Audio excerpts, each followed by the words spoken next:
Moi salue nous et moi dis ou bienvenue sur Chanel Conseil Santé ak MJ. Est-ce que notre travail ou yé a ou ka perdu travail là si ou pas prend vaccin? Belle question. Avant nous répondre question ça, m'a demandé autant pris abonner sur Chanel là, partager Chanel là et puis tant pris ba nous yon doit go pouce subscribe en bas.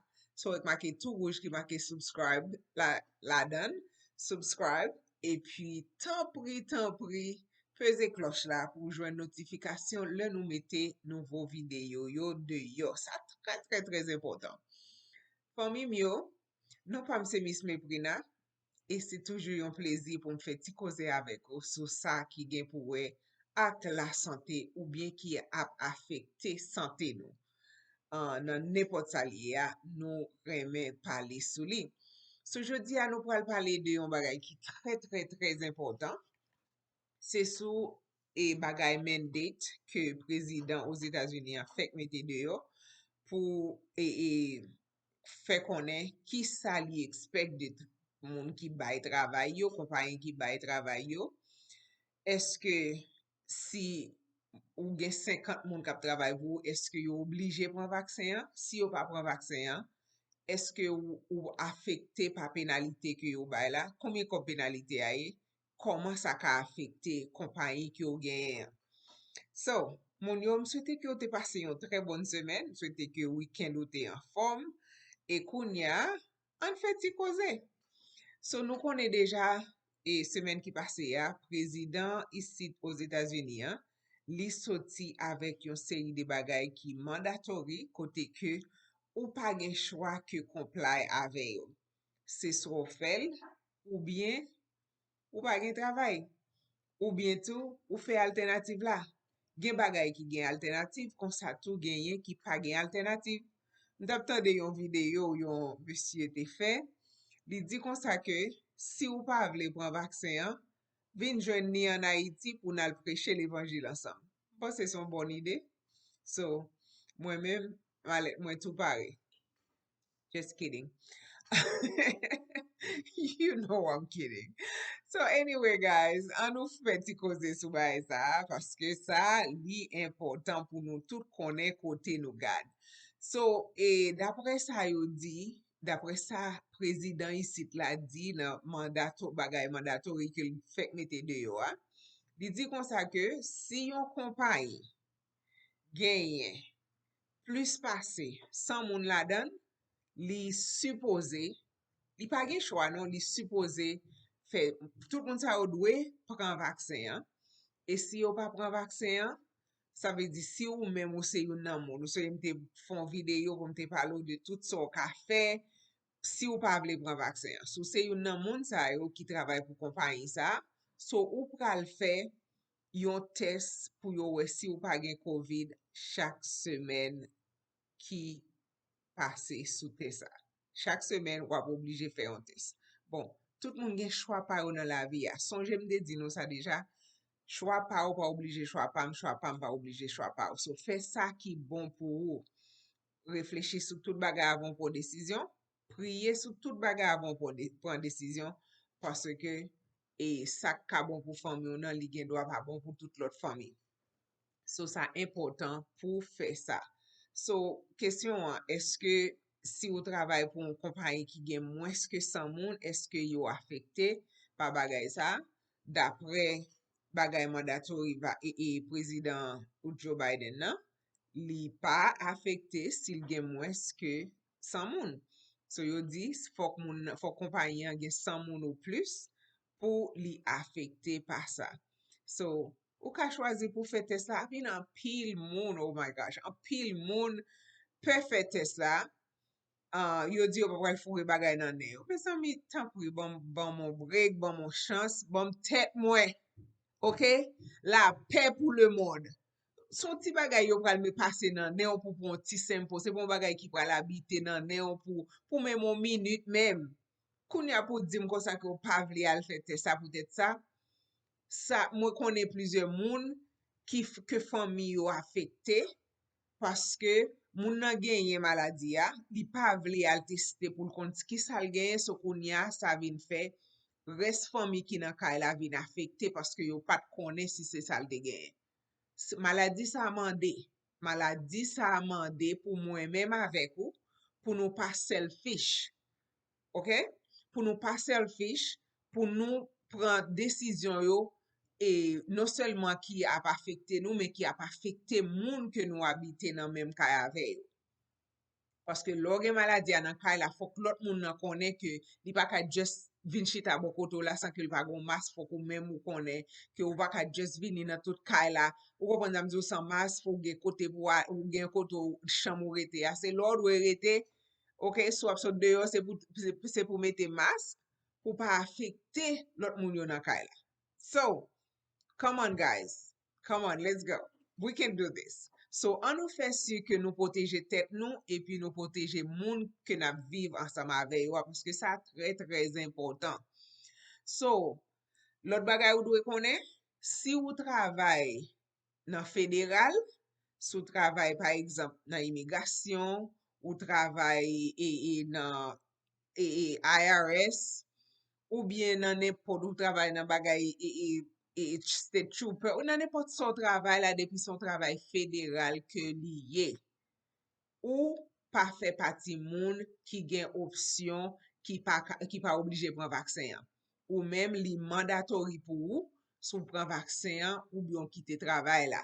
So sa yo se deux choix ke ou genyen. So ant yo deux ya, Sister Raymond, c'est vrai, même pas ka di ou ki es la dan yo pou fè. Mpa ka di ou ki es la dan yo ki pi bon pou ou, c'est ou même kap gade situation, environnement, et la kay ou budget ou, tout ça pou we, ki sa m ka fè nan situation sa, parce que ça c'est sous konto liye, li pa sous konto aucun lot moun. Gen moun ki travay pour gouvernement, mais yo pa travay directement pour gouvernement, c'est kontra yo gen. Par exemple, si wal travay nan, et let's say, takou par exemple, le New York, te gen pil COVID la, et moun ki te vin travay, par exemple, moun ki te vin nan bato yo, moun sa yo, nou FEMA, specifically, te vini avec pil moun pa yo.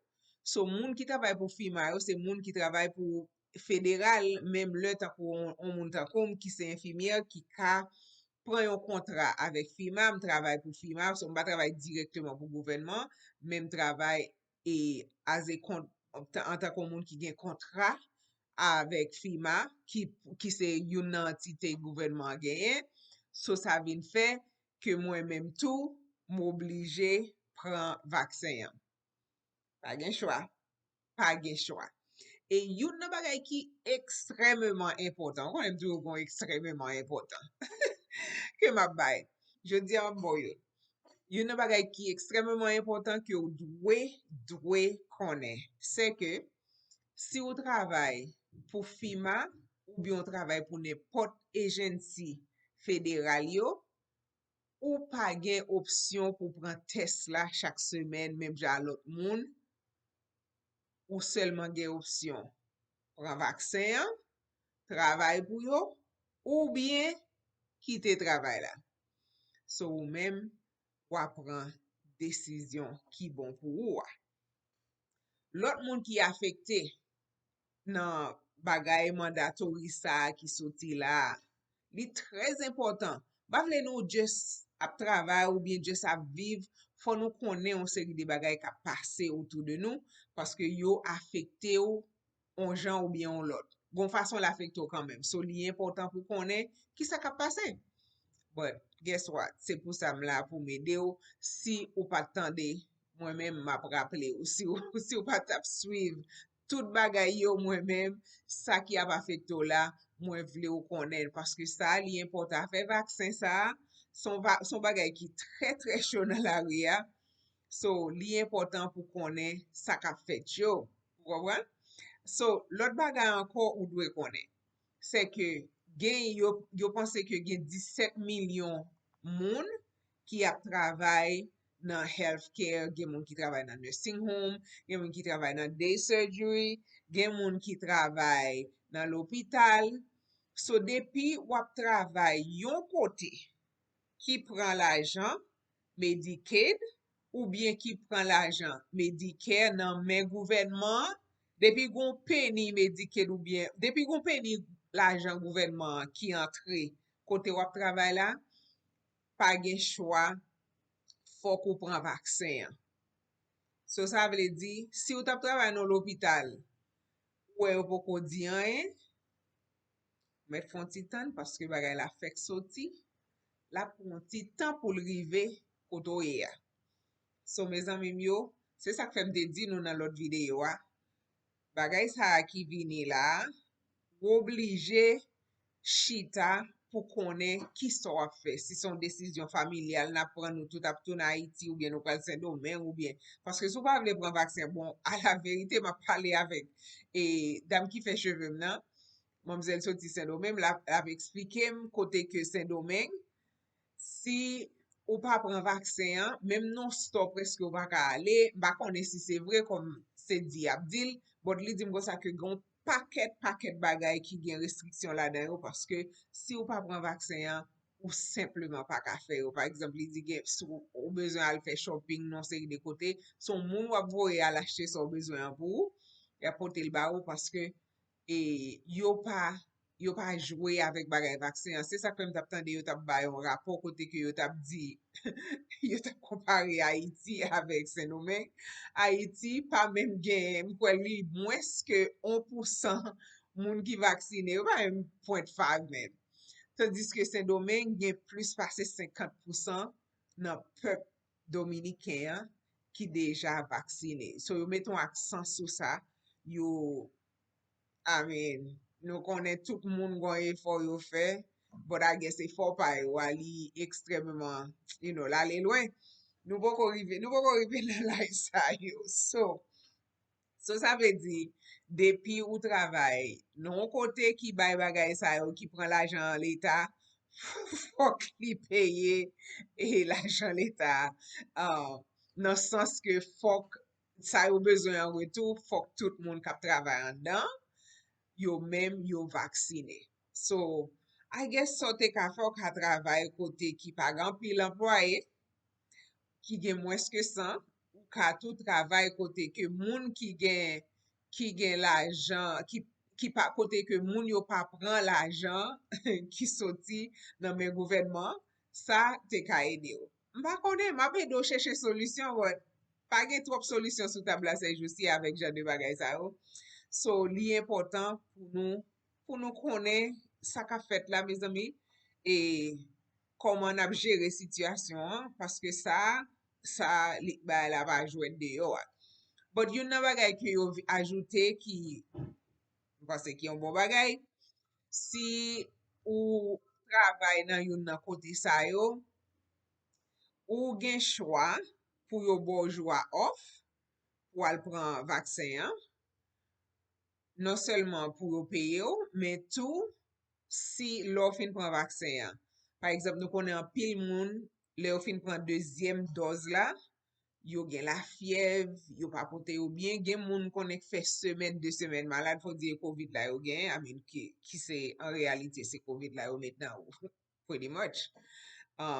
Pour ka développer immune system ou pour ka développer antibodies, ou kompren pour goumen avec l'el vini parce que li déjà dans système. So, on moun qui fin pran vaccin, li fait 1 semaine malade la kay li, après deuxième dose ou bien premier dose, quelle que soit dose qui fait moun nan malade la, li pa gen problème parce que d'après amendement ça, travail li doit payer pour temps sa yo que la passe de yo a. So, ou a un problème, sou malade, bien protégé en bas Biden parce que Biden a make sure que ou touché pour ça. Gen lot, en pile lot bagay ki involve la dan, takou gen moun ki professeur ki nan Head Start yo, pou ti moun yo, avec moun tou ki nan on sey de comme si on paquet kote koun yon paquet compagnie koun ya la automatiquement mandatory pour yo fè ou mande ou pour prendre vaccin, pas fò prendre non mais mande ou pour prendre ou bien ou kon lot là. C'est soit prendre ou bien ou babay. Yap di ou men pot la, kit yo te gen moun ou pa, paske penalite ya, m garanti ou pa gen moun ki pral d'akor pou ya pral paye penalite sa pou ou, chak fwa ou cha pase, pou yal paye penalite ya pou ou. Ki esouye amen, e pa kompany maman papo, ne ka kompran si ete kompany maman, li tap di, oh, sa se pitit film, mo kompran, bel pitit film sa, mbaka kite, wone, mbaka kite, moun apal trete, bon fe, bon peye pou li, ok? So anyway, wone, pon feti blag nou, pitit, ba la vi a pa serye, jon kompren nan, non? Fok ou relax, pou nou feti ri nou, paske li important pou nou enjoy jou nou we a, paske nou va kon deme, sa kap vini. So, sa trez important. But, me zan mim yo, so, lot bagay ou dwe konen se ke chak kompanyi ki gen plus pase 100 moun, ki gen 100 moun ou plus, ki pa fe sa e manda mande pou l fe a, li gen pou l peye $13,600. Guess what? Si yo cha pase nan kompanyi sa jodi ya, gen menm group moun sa yo, va pran vaksen, al pase lot semen, 13,600. Chak fwa al pase, violasyon 13,600. Kombien fwa ou pense kompanyi ap aksepte pou l fe depans sa, pou l peye penalite sa yo pou ou bien pou mwen? I don't know. Mba pense sa ap fet an pil fwa, non? Mpense li ka chwazi pou mrete 100 moun parce $13,600 chak fwa ou cha pase ya, se pon blag liye, se pon JOUET liye, mba pense trop moun pral di, oh, ya, bon tike ya nou, la gel ban mwen, san problem. Mba pense sa. So anyway, dim so pense nan komante yon ba, dim so pense, tanpri, fe komante, mba yon problem sou reme samdi ou reme samdi, ou wèm semblon moun ki yon big girl, mgen gwo pantalet sou mwen so wap bezwen fatige, ok? Don't worry. Alright? So, dim so pense, eske nan travay ou ye, eske wap afekte pa bagay sa ki vini an ou pa? Ou bien, eske wap kite travay ou bien, so pral fe komers? Ah, pitit, sou bezwen fe biznis, relem. Anyway, sonje sou bezwen ne pot produi ATOMY. Ne pot produi ATOMY kon wèm pale de yo nan video yo, relem, map mette telefon mwen nan deskripsyon pou ka kontakte m pou nou pale plus sou yo, paske sa important. Sou konen sa kap vini la, wap mette babou ala trap. Anyway, moun mwen yo, ou konen mte kontan avek ou, mte kontan pou nou feti koze sa jodi ya, of course, always. M souwete ki ou pase yon tre bonne semen, m souwete bon Dieu ki gen tout pouvoi, li proteje ou tout kote ou pase. Pa bliye, konsina, toujou pran prekosyon yo, paske li important pou rete en bonne sante. I love you, I appreciate you, and thank you for watching.